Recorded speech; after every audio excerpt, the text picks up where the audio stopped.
Assalamualaikum dan salam keluarga Malaysia. Bersama saya Anisya Daulus dalam Berita Pagi Sabah, edisi Jumaat 26 Ogos.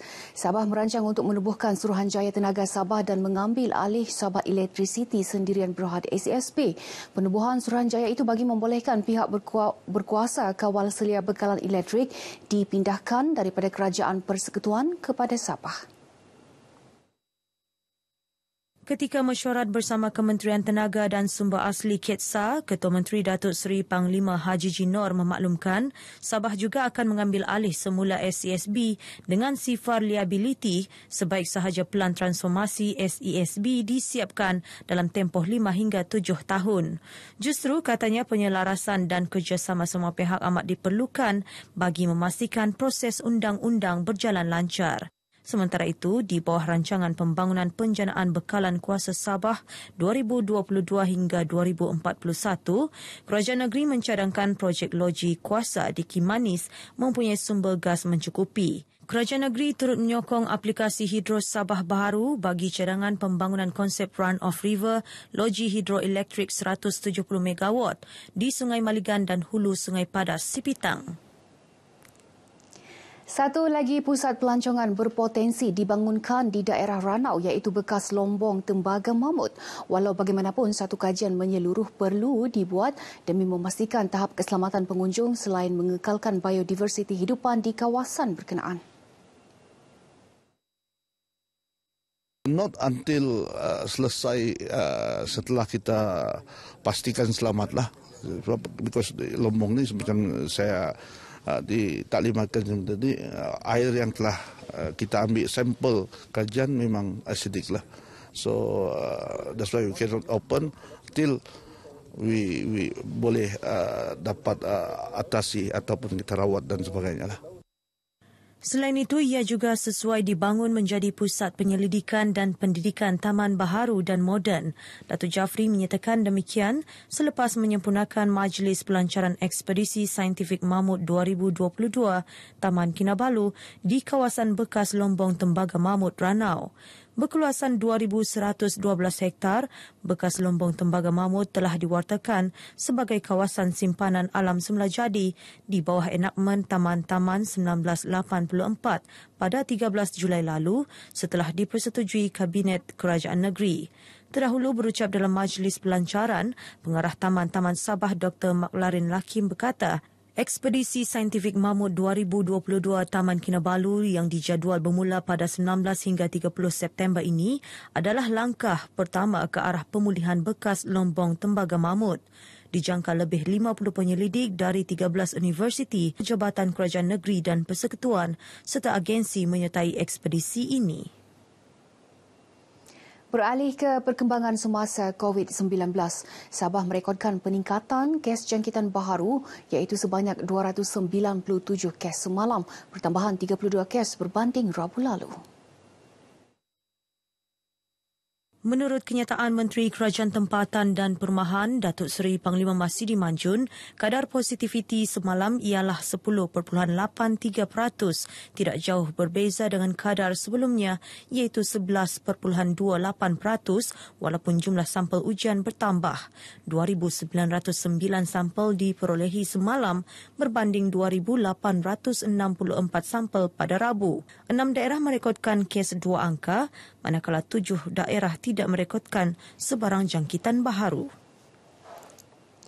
Pameran Hartanah Antarabangsa Sabah Propex kembali menemui orang ramai bermula 15 hingga 18 September ini selepas 2 tahun tidak dianjurkan berikutan pandemik COVID-19.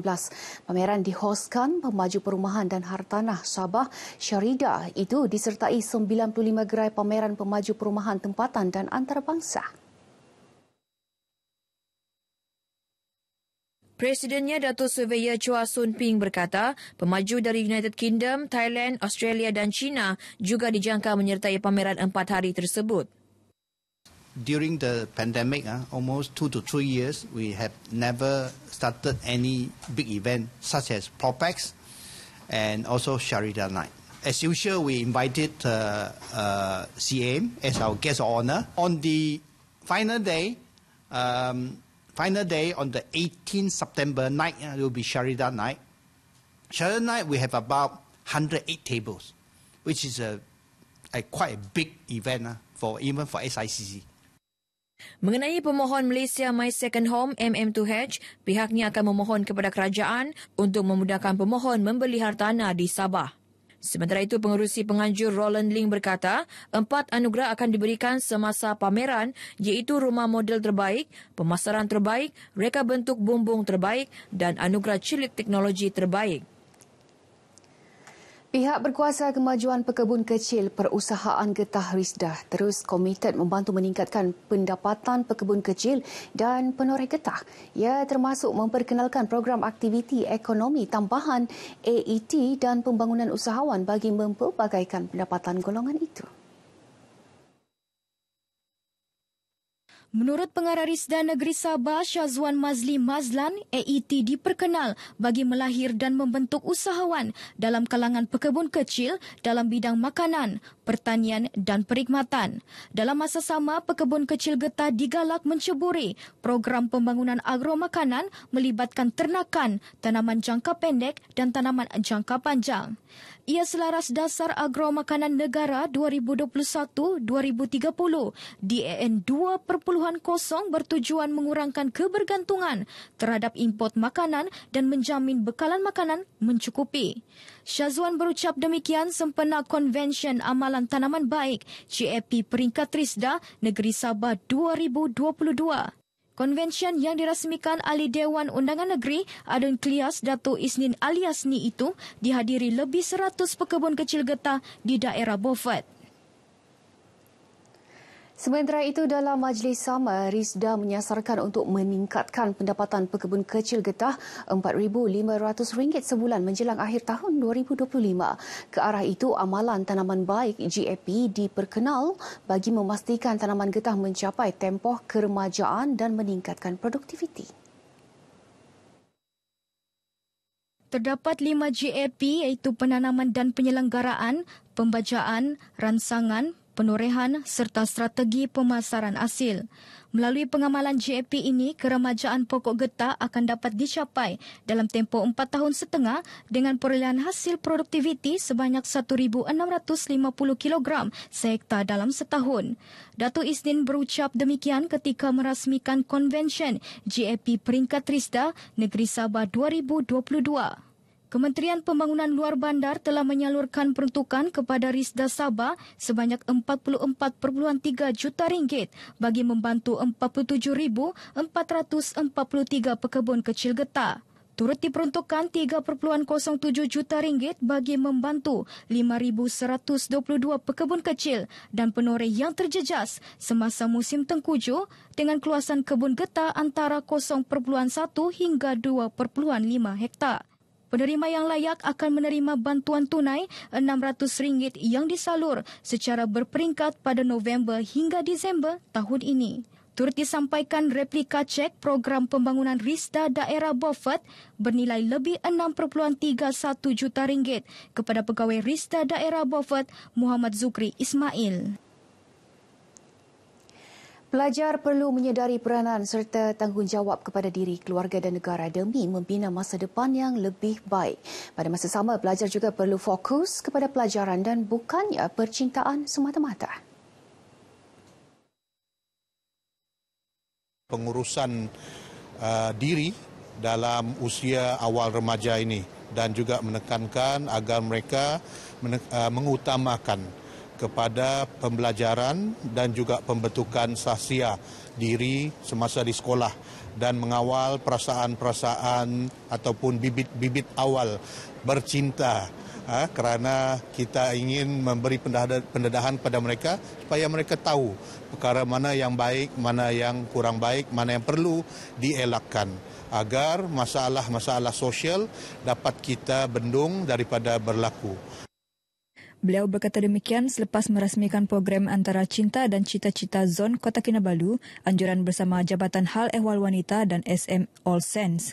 Program yang disertai lebih 400 pelajar sekolah menengah di sekitar Bandaraya Kota Kinabalu ini bertujuan mendedahkan pelajar dengan ilmu pengurusan diri di usia muda. Pengguna Jalan Tambunan Keningau diingatkan agar sentiasa mengutamakan keselamatan sepanjang kerja-kerja pembaikan jambatan konkrit berdekatan Kampung Liau Laut Apin-Apin. Ini kerana kerja-kerja tersebut kini telah bermula dan dijangka siap Februari 2024. Ketika ini, pengguna jalan raya tersebut dibenar menggunakan jambatan Bailey di laluan yang sama, namun jangkaan kesesakan atau aktiviti pembaikan akan memperlahankan pergerakan kenderaan. Saya selaku wakil rakyat di kawasan N40 Bingkur ini dan juga pembantu Menteri Kerajaan Raya Negeri Sabah mengucapkan setinggi-tinggi terima kasih di atas pemberian peruntukan ini daripada Kerajaan Persekutuan. Yang mana Kerajaan Persekutuan amat prihatin dengan permasalahan kita rakyat Sabah ini. Beliau berkata demikian ketika lawatan kerja pembinaan jambatan berkenaan di Keningau. Jambatan konkrit sepanjang 30 meter dan lebar 11 meter berkenaan menelan kos pembinaan RM6,720,000. Bagi kenderaan berat pula perlu menggunakan jalan alternatif iaitu Jalan Transpagalan iaitu Kampung Magatang, Ranggom, Kapayan. Kementerian Sains, Teknologi dan Inovasi KSTI Sabah, kementerian pertama dalam kerajaan negeri yang menjalinkan kerjasama memperkasa sistem keselamatan siber peringkat nasional di negara ini. Kerjasama dimetrai melalui majlis menandatangani Memorandum Persefahaman MOU antara Jabatan Perkhidmatan Komputer Negeri JPKN Sabah dan Cyber Security Malaysia CSM bagi melaksana program Cyber Guru di Sabah melalui pensijilan Certified Information Security Awareness Manager CISAM. Ini menunjukkan kesungguhan kita di peringkat kerajaan negeri untuk memastikan sistem dan aplikasi kerajaan negeri ini sentiasa terkawal dan selamat daripada segebarang ancaman cyber.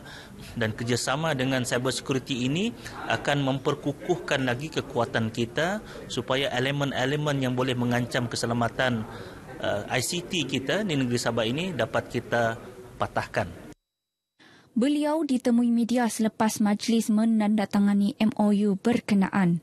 Sementara itu, CSM menyambut baik kerjasama kedua pihak terlibat. Okay, dengan adanya ketangan-ketangan yang pakar, dia akan dapat mengurangkan serangan-serangan. So, kita dapat mengambil langkah-langkah yang tertentu untuk meletakkan kontrol-kontrol yang berkaitan untuk mencegah serangan-serangan daripada sampai kepada sistem-sistem komputer di negeri Sabah ni lah. MOU ditandatangani Cyber Security Malaysia yang diwakili Ketua Pegawai Teknologi Dr. Salahuddin Samsudin dan JPKN diwakili pengarahnya Erniwati Dewi Abbas sambil disaksikan Setiausaha Tetap KSTI Zainuddin Aman. Bagi tempoh Januari 2019 hingga Oktober 2021, dianggarkan 79.2 juta ringgit kerugian terkumpul dengan 2,804 kes membabitkan jenayah penipuan dalam talian di Sabah. Ya, sekian berita pagi Sabah semarakan Bulan Kemerdekaan, kibarkan jalur gemilang. Saya Anissa Daulas, Assalamualaikum dan salam sejahtera.